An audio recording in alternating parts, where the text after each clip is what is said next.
last October, we ended up reporting on you.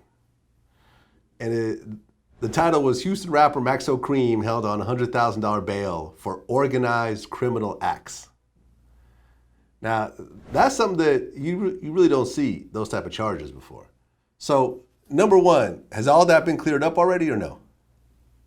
I'm still going to court for all that shit. You're still going to court for it? Okay. So, if you're still going to court for it, then I don't want to talk about no type of details, nothing else like that. But you made bail for that shit? Can't talk about it. Can't talk about it. Without getting into any kind of details, is this something that's fucking with you right now? Is this something that you feel is hanging over your head? I'm rapping, doing music, doing what I've been doing, making music, doing my shit. I ain't worried about, doing that shit. Okay. Do you feel that going through that has given you more of a drive? Like, okay, like I really gotta take this shit seriously, and I gotta start, elevating what the fuck I'm doing. Definitely, just got to keep grinding, you know what I'm saying?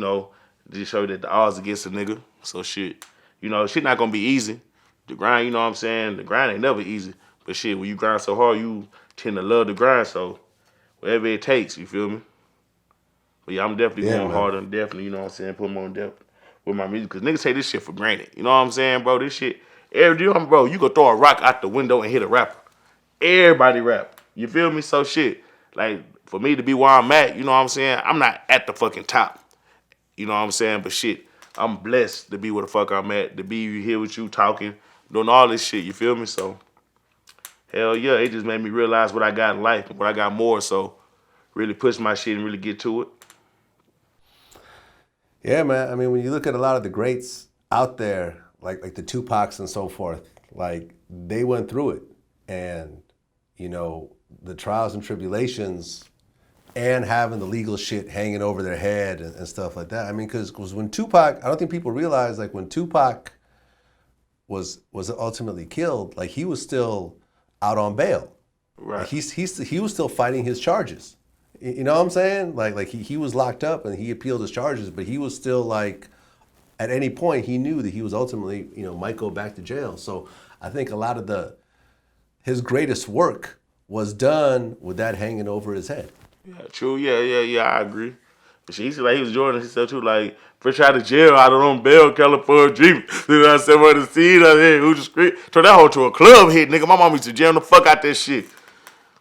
But then there go again where he was like, shit, what you talking about earlier, like glorifying that kind of shit, you feel me? But with the music and shit, like, all that shit played, but yeah, yo.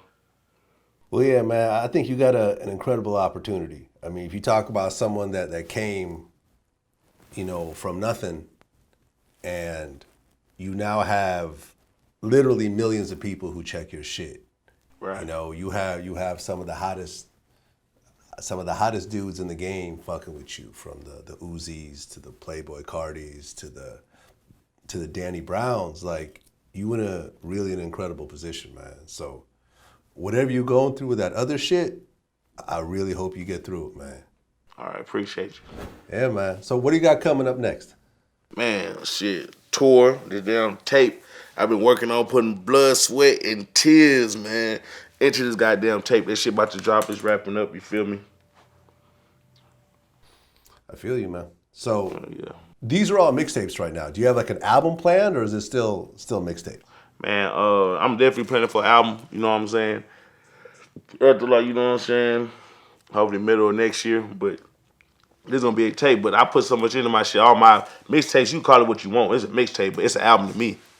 All my shit. You know what I'm saying? Right, because it's all original beats. Exactly.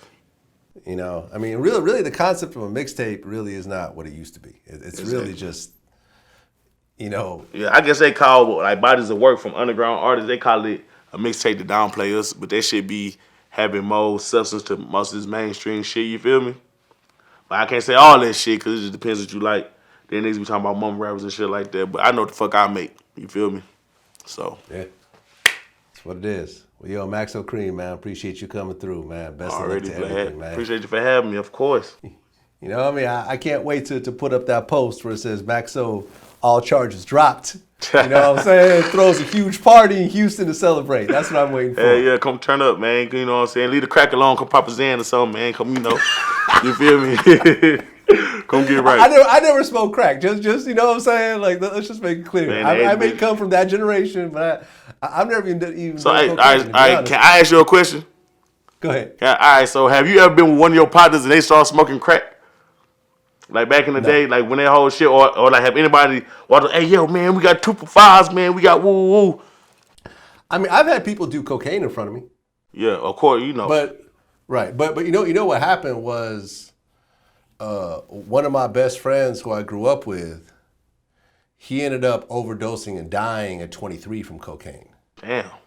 You know what I'm saying? And like that was before I ever did drugs at all. You know what I mean? I mean, I went on, you know, I've smoked weed and I've done mushrooms and acid and shit like that. I've done ecstasy, you know, later on. But like at the time, I never touched nothing.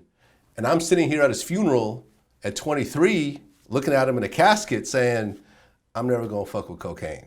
If this is what happens from fucking with cocaine at 23 and we're the same age, I said, I'm good. Shit.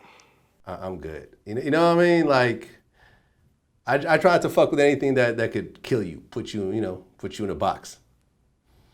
And cocaine obviously could do that. And crack definitely does that. Yeah. You know, but I've never, when I first moved to New York, I lived on a block where there was crackheads and, you know, you see them sparking up and shit like that, but not like right around next to me. I mean, I don't really kick it with crackheads like that. Yeah, just that way, man. Too much anything could kill you, man. Too much water could drown you. So shit. That's true. You feel me? Just, you know, keep your head up. That's true, man, but take a whole lot more water than crack.